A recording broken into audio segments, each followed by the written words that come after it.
चौथा अध्याय सनत कुमार व्यास संवाद। सूत जी कहते हैं, हे मुनियों, इस साधन का महात्म्य बताते समय मैं एक प्राचीन वृतांत का वर्णन करूंगा, जिसे आप ध्यानपूर्वक सुने। बहुत पहले की बात है। पराशर मुनि के पुत्र मेरे गुरु व्यासदेव जी सरस्वती नदी के तट पर तपस्या कर रहे थे। एक दिन सूर्य के समान तेजस्वी विमान से यात्रा करते हुए भगवान सनत कुमार वहां जा पहुंचे। मेरे गुरु ध्यान में मग्न थे। जागने पर अपने सामने सनत कुमार जी को देखकर वे बड़ी तेजी से उठे और उनके चरणों का स्पर्श कर उन्हें अर्घ्य देकर योग्य आसन पर विराजमान किया। प्रसन्न होकर सनत कुमार जी गंभीर वाणी में बोले, मुनि तुम सत्य का चिंतन करो। सत्य तत्व का चिंतन ही श्रेय प्राप्ति का मार्ग है। इसी से कल्याण का मार्ग प्रशस्त होता है। यही कल्याणकारी है। ये जब जीवन में आ जाता है तो सब सुंदर हो जाता है। सत्य का अर्थ है सदैव रहने वाला। इस काल का कोई प्रभाव नहीं पड़ता। ये सदा एक समान रहता है।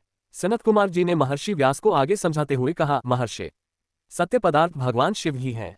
भगवान शंकर का श्रवण, कीर्तन और मनन ही उन्हें प्राप्त करने के सर्वश्रेष्ठ साधन है। पूर्व काल में मैं दूसरे अनेकानेक साधनों के भ्रम में पड़ा घूमता हुआ तपस्या करने मंदराचल पर जा पहुंचा। कुछ समय बाद महेश्वर शिव की आज्ञा से सबके साक्षी तथा शिवगुणों के स्वामी नंदिकेश्वर वहां आए और स्नेहपूर्वक मुक्ति का साधन बताते हुए बोले, भगवान शंकर का श्रवण, कीर्तन और मनन ही मुक्ति का स्रोत है। ये बात मुझे स्वयं देवाधिदेव भगवान शिव ने बताई है।